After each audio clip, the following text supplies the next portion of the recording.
All right, what's up everybody? We got virtual workout number 35 coming at us here today. Let's go ahead and have some fun with this one. We have our 3 parts. We're starting with our warm-up. So I need a 5-minute clock set. In this 5 minutes, remember our goal is to get that heart rate elevated, get you guys moving, get those muscles activated. We're gonna start with 30 jumping jacks. So those jumping jacks, starting with your hands at your side, you're gonna go ahead and spread those feet, meet at the middle with those hands, and then back to your side. You're gonna go ahead and knock out 30 of these. This is gonna be a quick, high-paced movement. This is really what's gonna get that heart rate elevated. From there, we're gonna move into 15 dumbbell or kettlebell swings. So if you have a dumbbell here, we have a couple options. You can just grab the head of the dumbbell, or you can interdigitate your fingers around that dumbbell, or you can go ahead and grab the handle of the dumbbell and or interdigitating those fingers at that handle, whichever you're most comfortable with.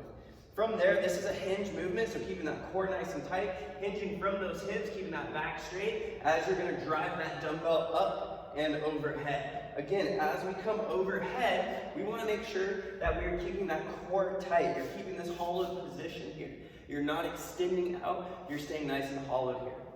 So once you knock out those 15 hinged or kettlebell swings there, we're gonna move into that glute bridge. So same thing here, working that posterior chain, working those glutes.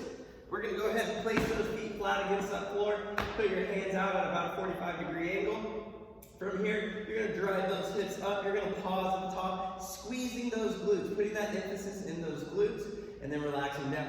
I want a 2 to 3 second pause at the top as you guys go ahead and knock out 10 of these. So you're gonna do this as many times through for 5 minutes as you can. Now, that kettlebell swing focusing on form, that glute bridge focusing on squeeze of those glutes, and then that jumping jack is focusing on getting that heart rate elevated. Now, after that, we're gonna move into our quality work here today. So, our quality work here today is an L-sit complex to get started with. We're going 3 sets of 10. So this L-sit complex is pretty difficult. I want you guys to try it, I want you to attempt it, and of course we have those scaling options. So, you can go ahead and use a couple chairs for this. What you're gonna go ahead and do here is set your hands on those chairs. You're gonna start in an in-sit. From there, you're gonna extend 1 leg out, 2 legs out, then both legs out. That is one complete L-sit complex. You're gonna go ahead and do 10 of those.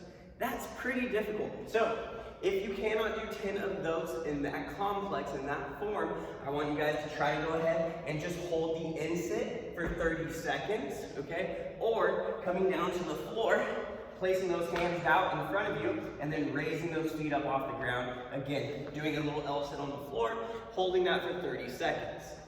Now, after that, we're gonna move into push-ups. This is 4 sets of 15 here. We've been doing quite a bit of push-ups here. You guys should be getting pretty strong at these. Again, if 15 is easy for you, work at that tempo, coming down nice and slow, okay? Or make it a little bit more difficult by doing hand release push-ups. Remember, this section is about strength, it's about quality work, and it's about tempo. So we want to be pushing ourselves. We shouldn't be knocking this stuff out easy without having any trouble with it. So that push-up, coming down to the ground, pressing that ground away from us, keeping a nice hollow position in that core. You're gonna go ahead and come down, keeping those elbows close to your side, chest and thighs to that ground, and extending up. We got 4 sets of 15 there. After that, we're gonna go into an overhead squat hold. We're looking for 5 sets of 30 seconds. Now, this is gonna be 30 seconds on each side. You're gonna go ahead and take your dumbbell. You're gonna go ahead and grab that head of that dumbbell, pressing that up and overhead. You wanna lock out that shoulder and elbow, feet shoulder width. You're gonna go ahead and drop down to the bottom of that squat, and you're just gonna hold that for 30 seconds. Again, this is gonna be 30 seconds on each side. Now, if that's not happening, I want you just to go ahead and squat down to the ground. From there, raise a hand up and overhead, and hold that hand up and overhead for 30 seconds on each side.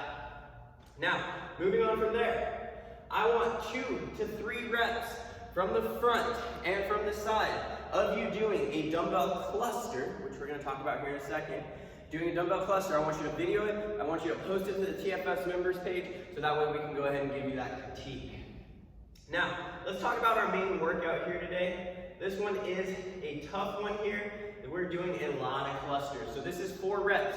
Now, the first 3 minutes, we're going to be using the right arm only. We're going to be doing dumbbell clusters. So, with that dumbbell, you're hinging from those hips, keeping that core tight, shoulders square, touching that dumbbell to the ground, driving through the ground, pressing that ground away from you, driving up onto those toes, shrugging that shoulder, dropping under into that full squat. From there, you're pressing through those heels.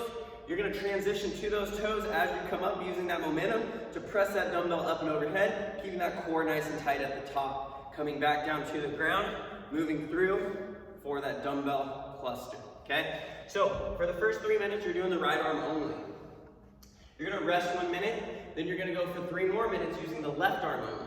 You're gonna rest for 1 minute, then we're gonna do the next 3 minutes alternating arms, okay? So you'll do one on the right arm, switch to the left arm, do one on the left arm, going back and forth.